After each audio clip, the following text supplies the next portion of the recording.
So I'm going to review the solution to quiz 2. And let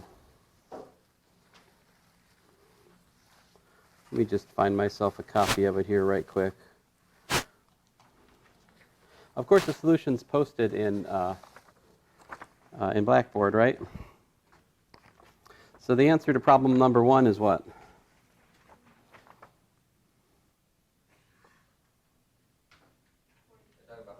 Yeah, quiz 2. 42, yes. It's all 42. 42, 42, 42, 42, 42. So,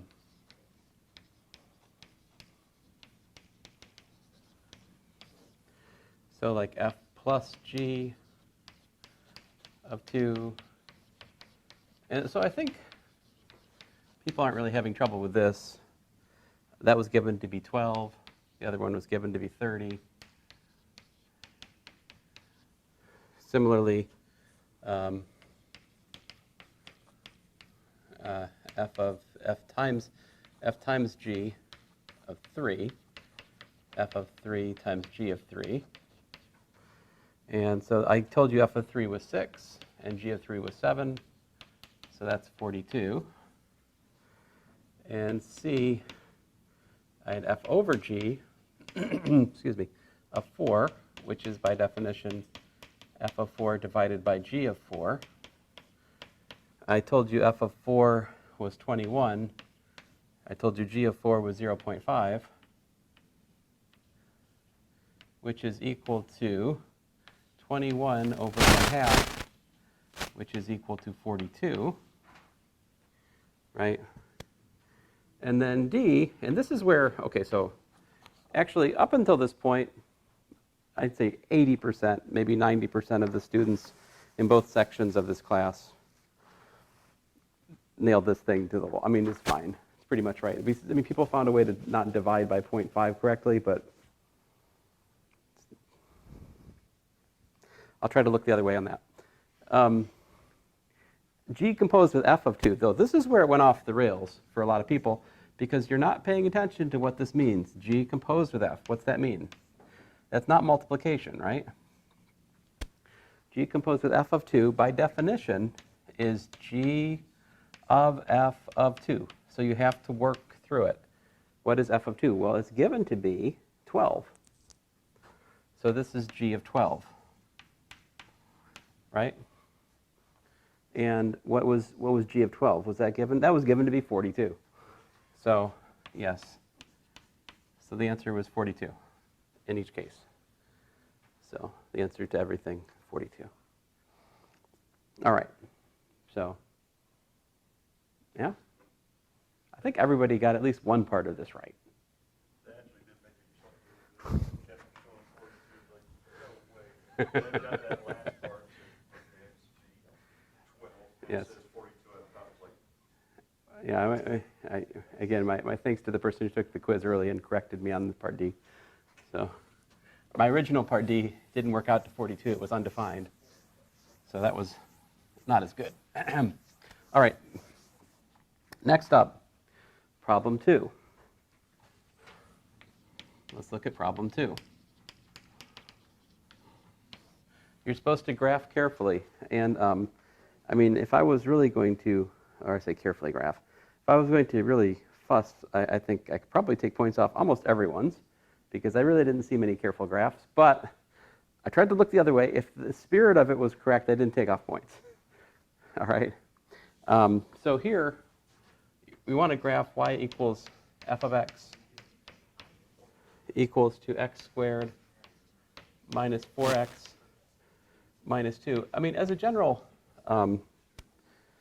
you know, a good practice, I would say it's a good idea to read through the entire test when you first get it. Just quick read through it, like get the lay of the land before you just blindly work problems.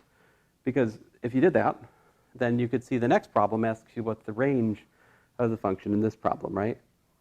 So that would show you that you need to make it carefully enough so that you can at least answer the range question, right? Okay, so this one, you look at it, you go, aha, quadratic, right? And so we know if we complete the square on that, that will reveal to us where the vertex is, and then we can use that handy dandy plot your quadratic easily formula. Yep. You put it for the dot for lemon, that graphed it at -4 like on vertex, and I got the range right, but I got the point out. It's probably because the graph is wrong then. But you can look. I'll look at it after class. But we'll know for sure in a second here. But what I would do is I would complete this. I mean, how do you graph a quadratic? Well, I mean, there are various options. But here's one. So if I complete the square, take half of that, right? Then I have to do what? I have to subtract 4 to be fair. Excuse me. So what I have is -6 plus x minus 2 squared. So you can compare that to k plus a times x minus h squared, right? That was our general template. And you can see the vertex is where? It's at 2. Wait a minute. Did I put a minus when I had a plus? Oh, I had a plus in the problem. My bad. Plus. That was a plus. That doesn't change the -6. But it does make the vertex not at 2, but this makes the vertex at -2. And the -6. And a is equal to 1, it's greater than 0, opens up, right? And so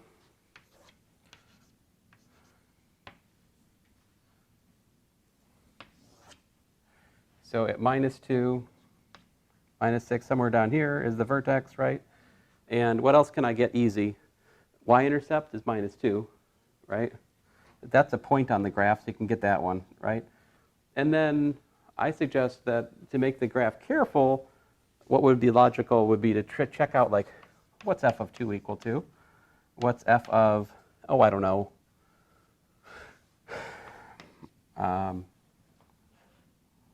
You know, you could check out what is like f of -4 maybe. Maybe that would give you a good sense of what it is. I don't know. F of 2 is what? 2 squared plus 4 times 2 minus 2, which is what? That's 10. And f of -4 is -4 squared minus 16 minus 2. Is that right? Oh, these cancel, right? So you get -2, huh? I guess that makes sense. And if you were to calculate f of -6 out of curiosity, you'd also get 10 there. So basically, this thing goes up to 10, which is right on the edge of the graph in the scale that I've given it. It's like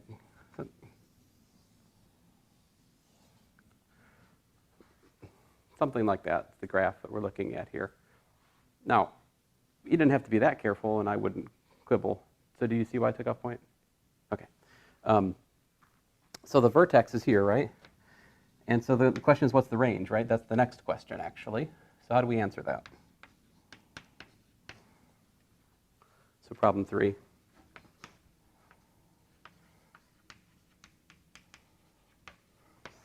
Range of the function from the previous problem is what? The y values, right? So we're going from -6 to everything, right? So -6 included to infinity. There you go.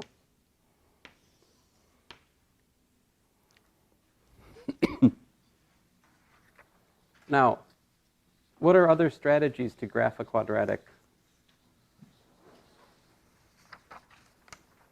Let's just take a second here and think about this. What are other ways you can graph a quadratic? Like, if I had factored, I'd know the x-intercepts, right? That'd be great, but it doesn't help us because, well, it doesn't help us with the next question, right? Because to figure out the range of the quadratic, you need to know where the vertex is, right? So that's the thing, is you can only answer the next question properly if you can locate the vertex of the parabola, right? So, what is question?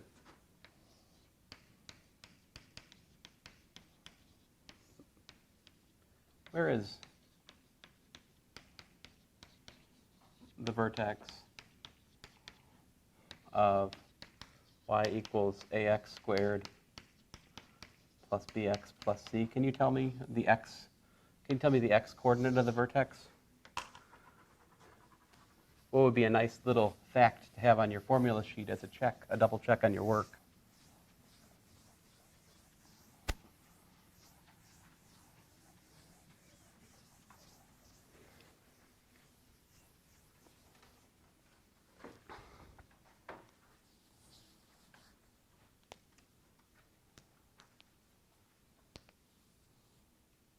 I don't think I ever told you this before, but it's at x equals to minus b over 2a.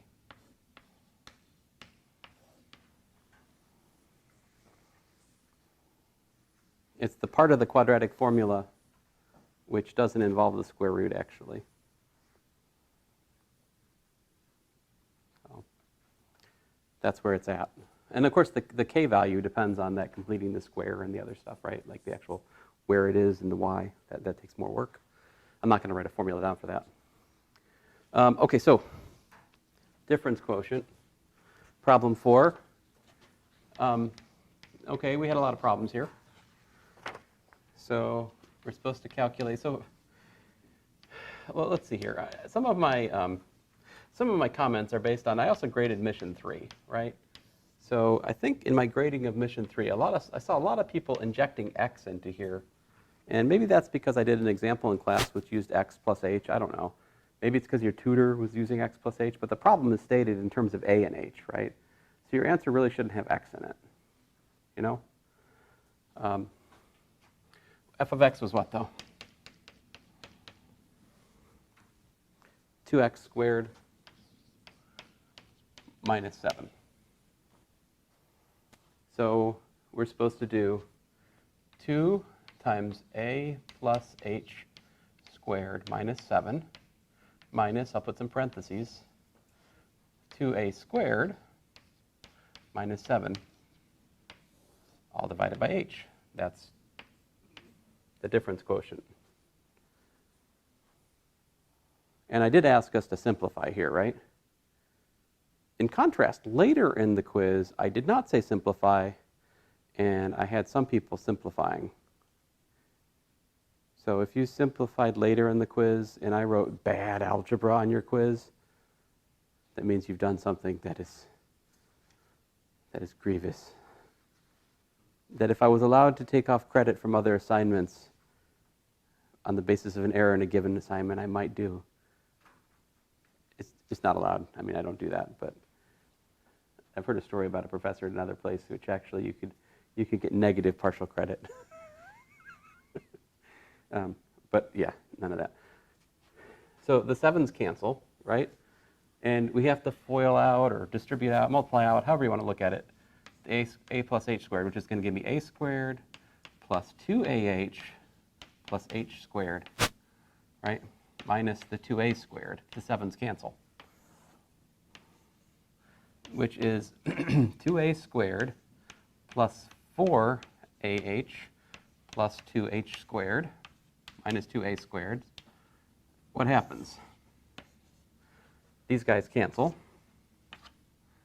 and we're left with 1 over h times h times 4a plus 2h. See, because h factors out of this 4ah plus 2h squared. So the h's cancel, and we're just left with 4a plus 2h. And there you go. That was the answer there. Keep in mind on the test, it might be one like this, right? It might be one like in the homework. What did we have in the homework for difference quotient? It was x over x minus 1, right? So you should make sure you could do that one, right? The algebra there shouldn't be too taxing. Would it be good for me to go over the algebra in the homework one right quick here? I think we have time. Let me take a minute to do the one in the homework. We have time. Any questions? Can I erase?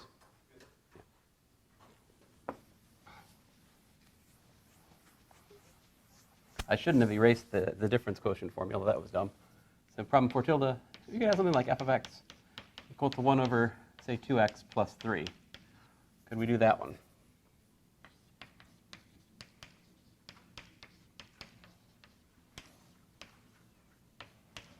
So we do 1 over twice h, a plus h plus 3.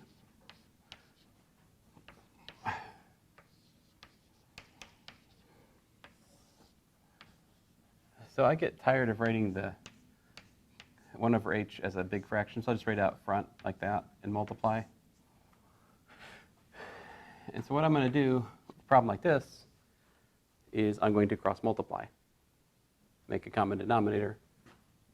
I get 2a plus 3 minus 2 times a plus h plus 3.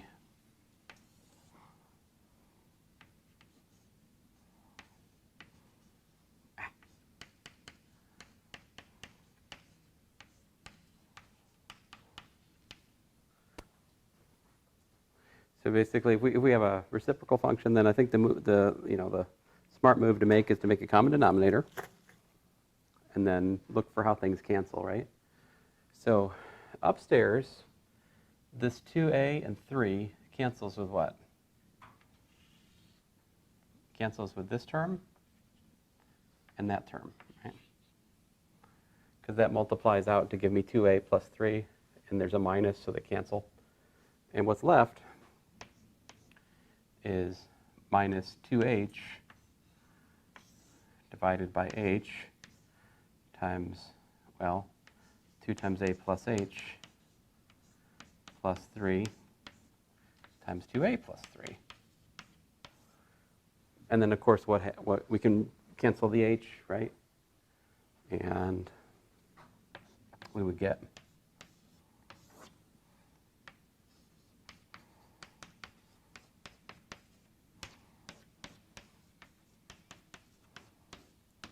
there you go.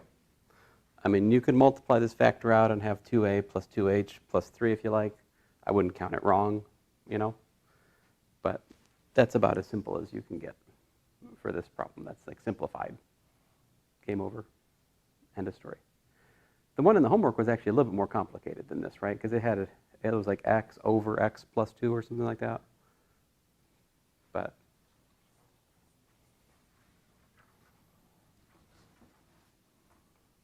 I mean, there are more complicated ones, right? Like if you have the square root function, it requires another trick. But I don't see me putting that on the test because it wasn't covered in the homework that I collected. And I don't think I did it in class, right? So I wouldn't do that one.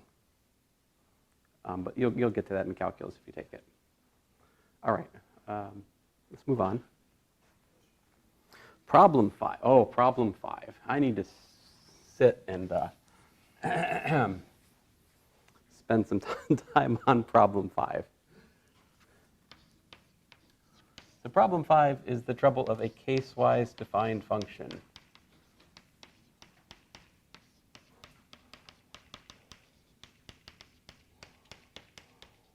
All right, so I need to make up some examples. So here's f of x. Suppose it's equal to x squared plus 2 for x less than minus 3. It's equal to 2x plus 1 for 0 less than or equal to x less than or equal to 2. And it's equal to 7 for x greater than 2. This is more complicated than what was on the test, all right? But let's think about this together. So I'm going to ask you some questions. F of minus 10. So here's the instruction. Either fill in the blank or explain to me why the question's not reasonable. Say not available or does not exist, whatever you like, all right?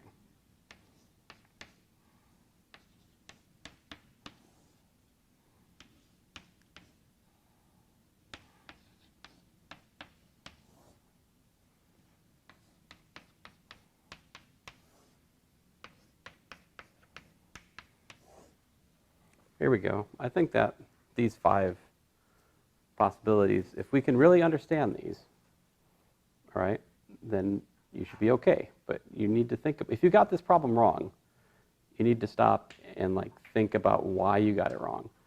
Because this is something you can understand. Everyone can understand this. It's not that hard. The notation means something. We have to pay attention to what the notation means, right? So when we have a function like this is saying that these formulas over here, right, hold in different cases, all right? So to decide which formula you use, you have to decide which case you're in. F of minus 10, which case am I in? Yeah, I'm in the first one, right? X is less than minus 3, which means I use the first formula. I would do minus 10 squared plus 2, also known as 102. Right? What you don't do is plug in minus 10 into all three formulas and write it as a list of three things. So this is what I saw a lot of students do on the quiz, is they plugged in the number into both formulas and wrote their answer as a pair. No, this is not how case-wise defined functions work, right?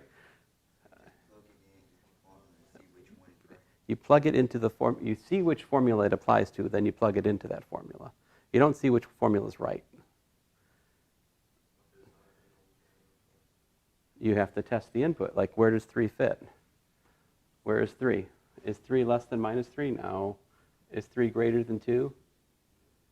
Yeah, so this is 7. Yeah, it's like a choose your own adventure. You got to. Yeah, I mean the third case is kind of a boring formula, right? That'll catch students off guard if you haven't thought about it before, right? If the function's constant, it's that value, you know? You don't do anything with the 3 to get the 7 except what? Except decide that you're in this case. So the first thing is to decide which case you're in. Minus 2. Which case am I in?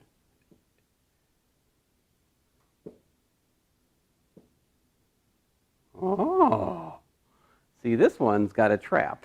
If we draw the number line, it's defined up till minus 3, right?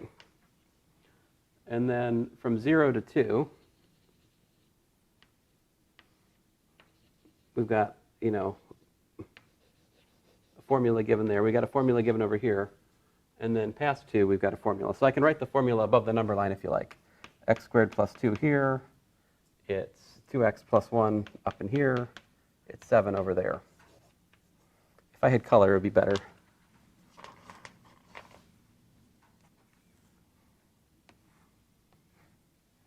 But here, right, like minus 2, that's no man's land, right? That's outside the domain. So we would say does not exist or not applicable, outside domain.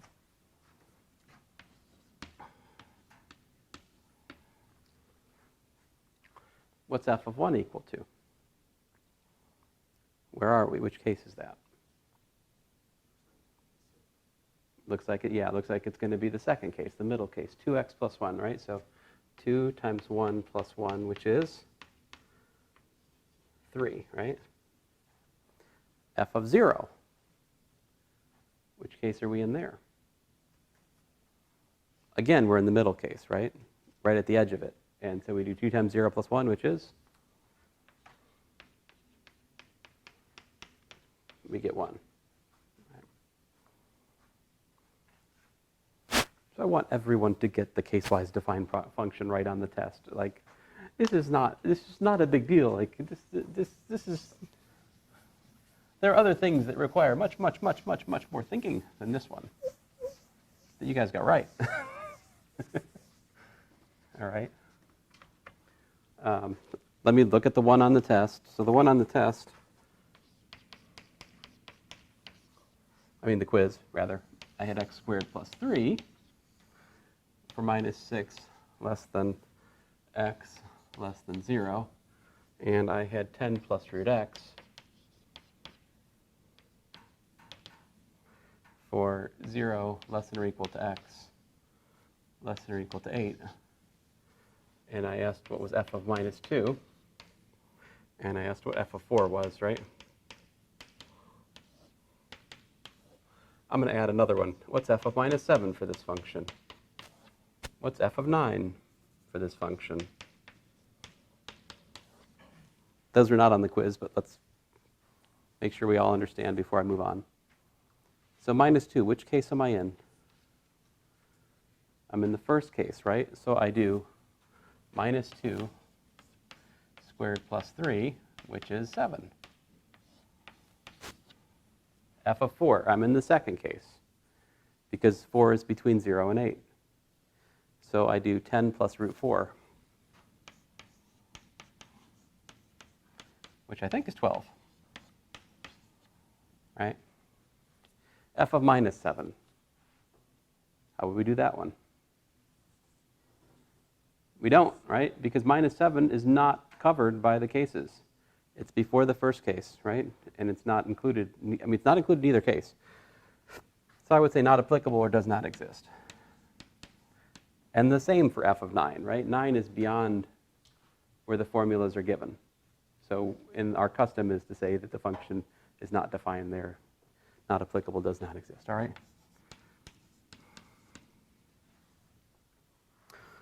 Okay. Are we good? I'm going to move on. Any question? No? Just Justin McGlad. Okay.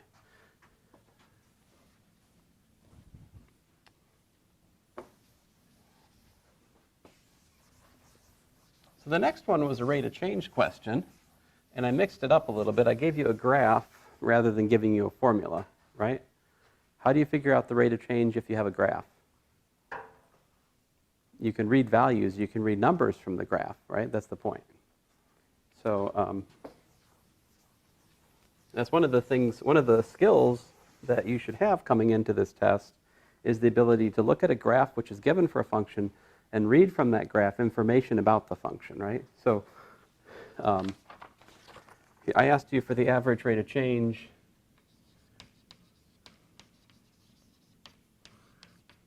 from what was it?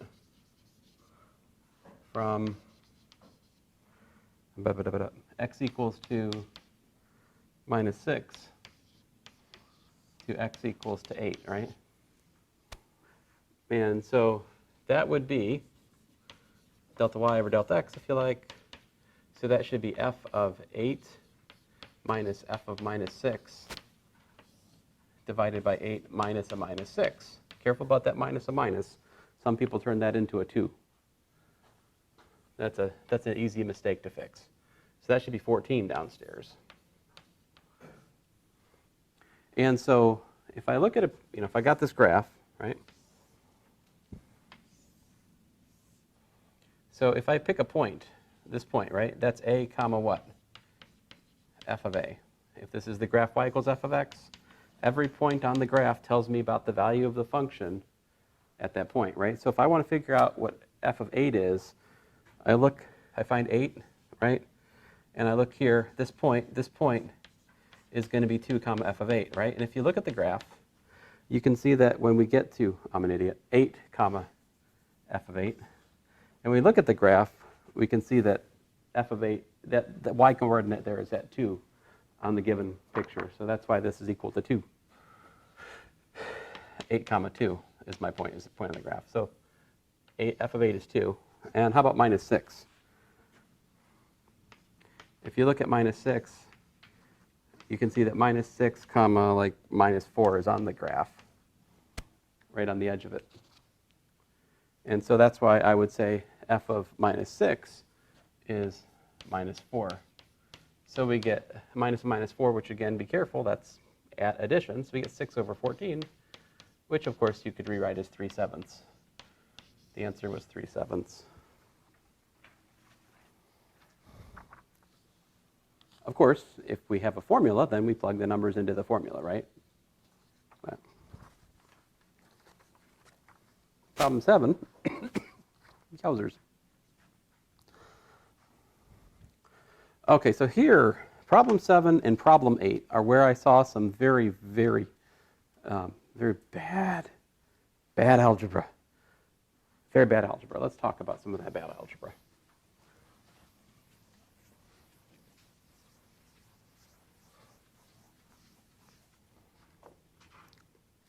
So f of x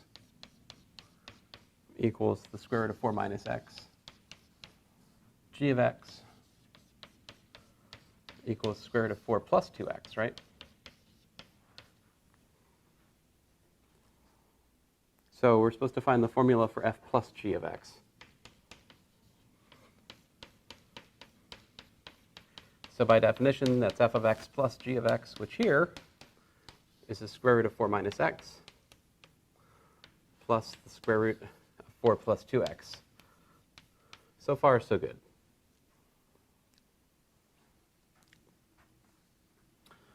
Then I saw this somehow change to the square root of 8 plus x.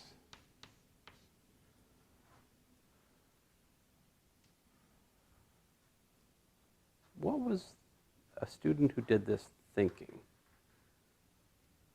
What did they do? Can you guys understand it? Right. They added the inputs to the square roots.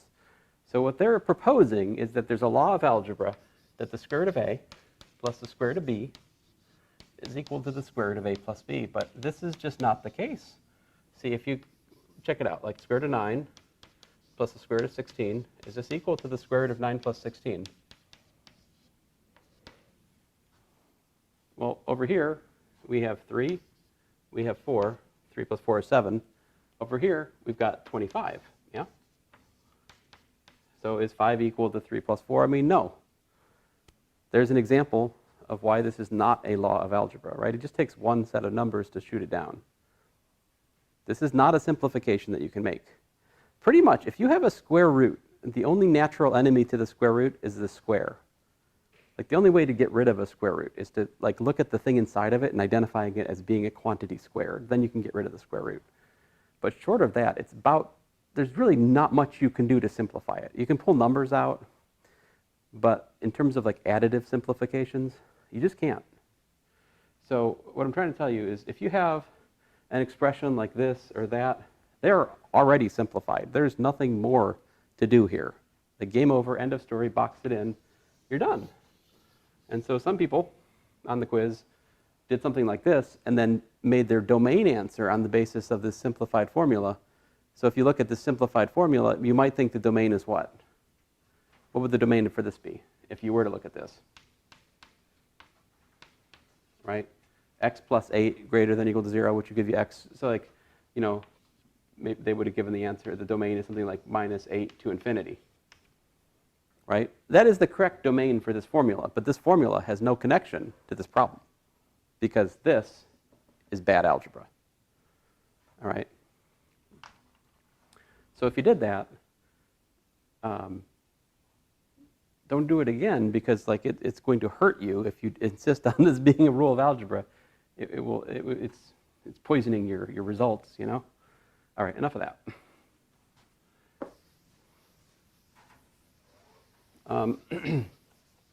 What is the domain here? So we need 4 minus x greater than or equal to 0, which is to say 4 is greater than or equal to x, or x is less than or equal to 4. So minus infinity to 4 is the domain of f. And for this, we need 4 plus 2x greater than or equal to 0, which is to say that 2x is greater than or equal to minus 4, which is to say that x is greater than or equal to minus 2. So minus 2 included to infinity is that, the domain of G. For f plus g, we need to be in both of the sets at once, right? We need both formulas to make sense. And so like the domain of f plus g is what? It's the domain of f intersected with the domain of g, which in this case, when we look at these two sets, which is what's in common, we've got minus 2 to 4. Now I was, that's the domain. I was kind, I did not take off points. If you had the wrong inclusion or exclusion on the endpoints here, like I would not have taken off points if you had put minus 2 to 4 for example, like I still counted that full credit, that's not to say it's right, okay? Look at the solution. The solution has correct answers. Just because you got all the points does not necessarily mean you're completely correct. It just means that, well, anyway. It means my grading is faulty is what it means, all right? I'll work on my grading. I'll get better. No? Don't work on my grading? I like your grading. My grading's just fine? All right. Good. Let's see here. So how about f over g? And now f of x over g of x, the formula, most people got the formula right, as long as they didn't work too hard at it. The great tragedy is the students who worked too hard at this and invented new laws of algebra. So like here, if a person was going to make a simplification, here's what I saw. Something like maybe this would go to 4 over square root of 4 over 4 plus 2. Maybe that would be like 2 over square root of 6, something like that. What did they do? Or maybe, no, maybe just a 4. Actually, I did see a student leave an answer of 1 here, at least one student. What did they do? The idea there is somehow you can cancel the x's. But the thing is you cannot, right? I mean, in order to cancel x's, you either have to have like plus or minus an x, so they reduce to 0, or you have to be able to factor the x out of both. Now, it is true, folks, that the square root of a over the square root of b is the square root of a over b. I mean, that's true, but you would need something like x squared plus x divided by the square root of x, something like that, to make this go. And then you could do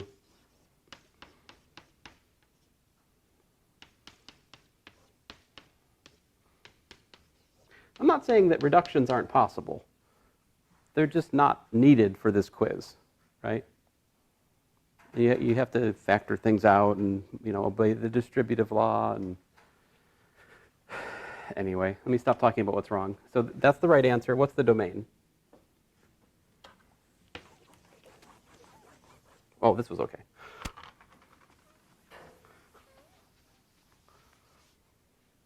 Sorry if you didn't copy that down. You wanted to. What's the domain on this one?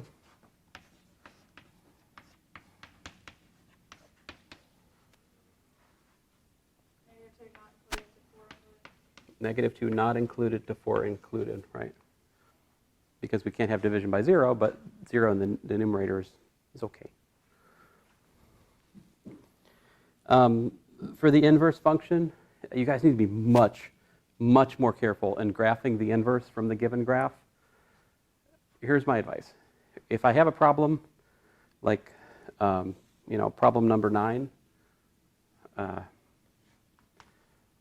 let me just go ahead and put it up on the screen. So it'll take a minute to warm up. If I have a problem like problem number 9, what you should do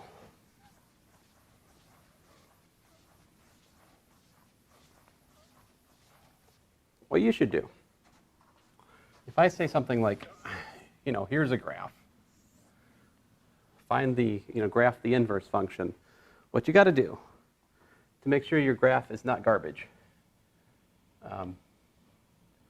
pick at least 3 points. Say pick 4 points is better. Pick 4 points. Find the coordinates to those points, right? I give graphs on, if I have a problem where I'm expecting to do things with numbers, my graph is always with a grid, right? So you can figure out the numbers approximately, right? They don't have to be like super exact. I mean, whatever. Maybe this is -8, -6, -4, maybe I got those in my 2. So maybe this is like -8, 2. This one's -6, 6. This is -4, I don't know, 8. This one is -2, 11. I don't know, whatever. That's not right. This one should be bigger. Should be like, oh, that is 4. Well, anyway, this is approximate. My point to you is find the coordinates on like 4 points, and then flip them to find the points on the inverse. right? Because the theorem that we come to was that if this is a point on the function, and that function passes the horizontal line test, which this does, then you can graph the inverse by just flipping coordinates. So this will give me corresponding point 2 comma minus 8, which is, I don't know,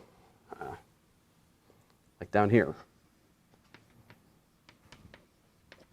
And this, I get a point at 6 minus 6, right?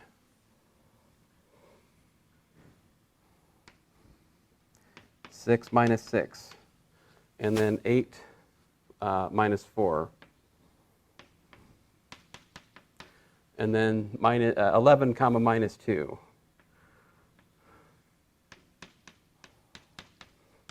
And then connect the dots. There you go. If this is the given y equals f of x. And down here you've got y equals f of minus x. So just have the discipline to pick 4 points to keep yourself honest. Don't just try to freehand it. We tried that on the quiz. It didn't work, right? If you got this problem wrong, if I put an x there, that means like, nah, do better. And you can do better. It's not hard to do this, right?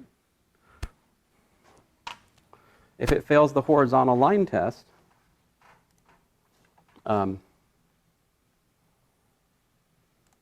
you what? What can we say about it? It's not invertible, right?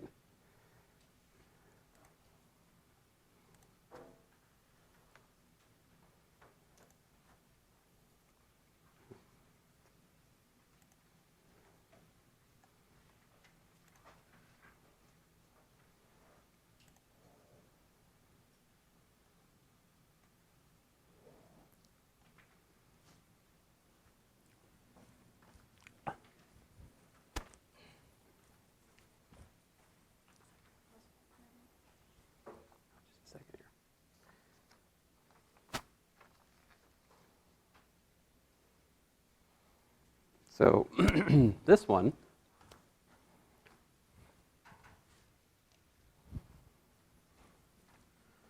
you know, if you look at my solution, you can see that I picked 1, 2, 3, 4, 5 points. And I just flipped the x and y coordinates. That's how I came up with this other graph. And then I just connected the dots, you know. This one is not invertible because it fails the horizontal line test. Some of you said that it failed the vertical line test. You're thinking about this discussion we had in class. Again, for problem 10, I saw some bad algebra here for some people, but you know, I didn't say, I said find the formulas. Did I say find and simplify? I did not say find and simplify, so don't simplify if I don't say simplify, please, for your partial credit health. And so there's those. Actually, by and large, people got problem 11 pretty much spot on. I was very happy with that as a class. Both sections. Problem 12, some people kind of guessed their way to half the answer, but there is a method for doing this. Just combine the logic. This is a bonus question, by the way, right? It's not in your homework. I haven't done anything like it in class. But really, if you combine the things you already know, you can solve it, because we need the input to be positive, right? Which means we have to solve the inequality x cubed minus 16x greater than or equal to 0. But we can do that by factoring and using the number line technique. Bam, answer, right? You can do this too.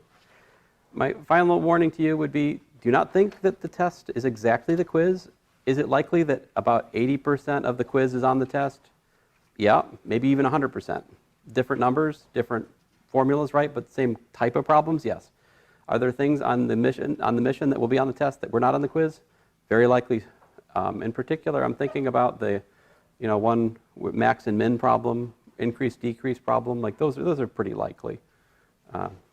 But anyway, I would encourage you to look back over the mission again. So I'll stop there. Thanks, guys. If you have a question about your